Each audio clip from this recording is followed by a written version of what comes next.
Bonjour à tous, j'espère que vous allez bien. Bienvenue sur ma chaîne Mister Hot. Ici je parle de l'univers DC en comics, en live action et en animé.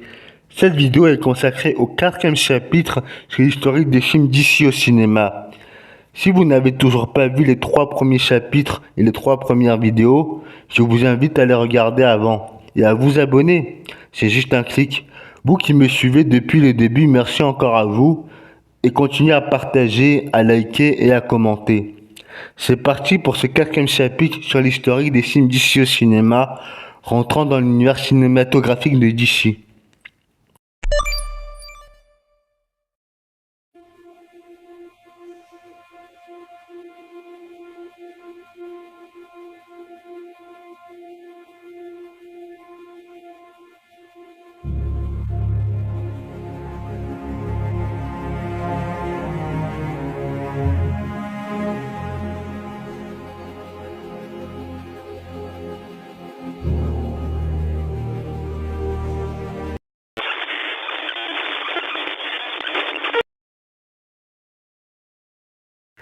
C'est à la suite du gros succès du film Aquaman qui a rapporté plus d'1 milliard au box-office et à ce jour le plus gros succès du DCU que Warner décide de changer de direction.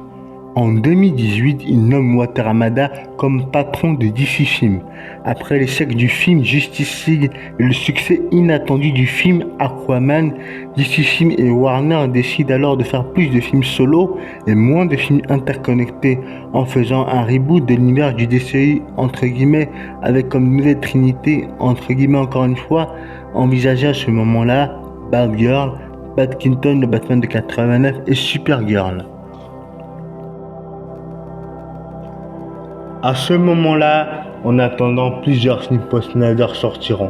En 2019, le film Shazam réalisé par David Shimberg, qui sera la première adaptation live-action du personnage appelé autrefois Capitaine Marvel dans les années 40. C'est le duo d'acteurs Asher Angel et Zachary Levi qui interprètent le rôle du jeune Billy Batson et le personnage de Shazam à l'âge adulte. Ce film sera par ailleurs un succès commercial. Le film est une comédie d'action familiale et dramatique dans le sous-texte parce que ça parle de famille et de trouver sa place dans ce monde. Donc c'est vraiment intéressant en termes de ton, même s'il y a beaucoup d'humour, mais quand tu grattes un peu et tu creuses un peu, tu comprends plus le sens du film. Et je trouve que c'était surtout rare dans un film de super-héros de traiter la famille de cette façon et le film aurait pu être meilleur, mais bon, ça reste quand même bien tenté. Mon avis sur le film, ce que j'ai apprécié dans ce film, c'est l'histoire de Billy Batson, comme je vous l'ai dit, a vraiment été joué par Asher Angel.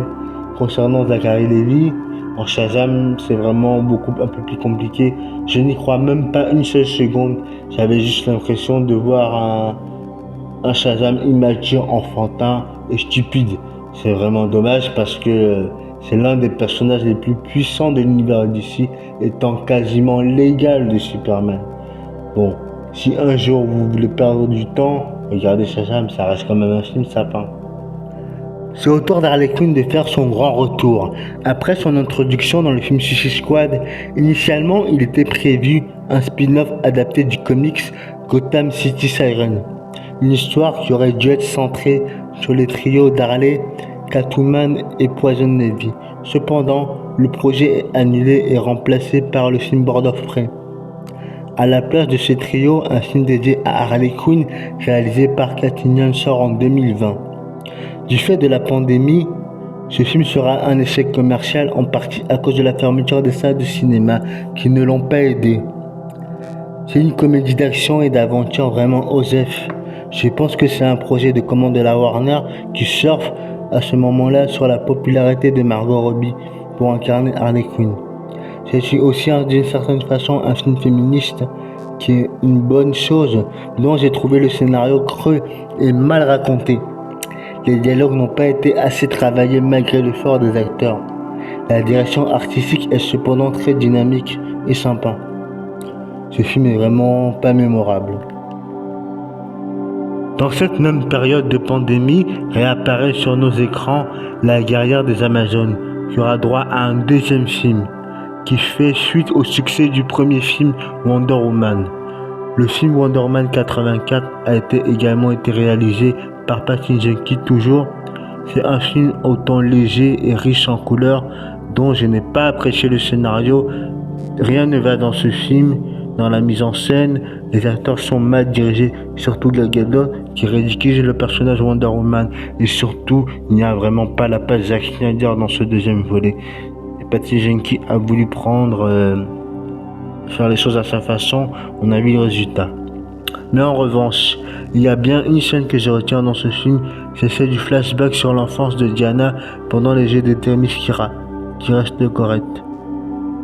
Mais bon, oubliez ce film. Parlons maintenant de notre bande de super vilains préférés. Je parle bien de la fameuse équipe Suicide Squad, non, The Suicide Squad désormais, qui va avoir droit à une suite en 2021, sans grand rapport avec le premier de 2016, réalisé par David Ayer. Pour ce film, James Gunn, réalisateur de la célèbre trilogie Marvel des Gardiens de la Galaxie, est choisi pour la réalisation du projet. Voilà encore une preuve qui montre que DC Film a constamment besoin d'aller voir ailleurs pour exister. Ce film sera malheureusement, comme beaucoup d'autres films dans cette vidéo, un échec commercial. Personnellement, j'ai trouvé la photographie intéressante, on voit quelques belles idées de mise en scène et bien sûr de l'action trash et suicidaire et complètement déjantée. L'histoire est simple, les personnages sont intéressants, avec chacun un lourd passé.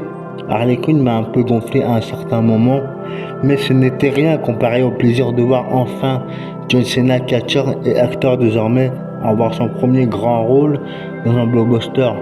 En quelques mots, c'est un film cash fun à la fois, avec un vrai message dans le sous-texte, si on met de côté quelques dialogues parfois stupides et franchement exagérés.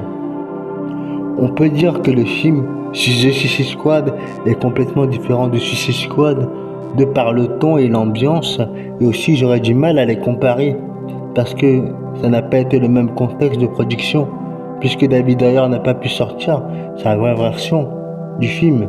Mais bon, je suis pas sûr qu'on la verra d'ici tôt. C'est la fin de cette vidéo, merci d'avoir regardé et j'espère qu'elle vous aura plu. N'oubliez pas de vous abonner, de lâcher un commentaire et de partager. À très bientôt.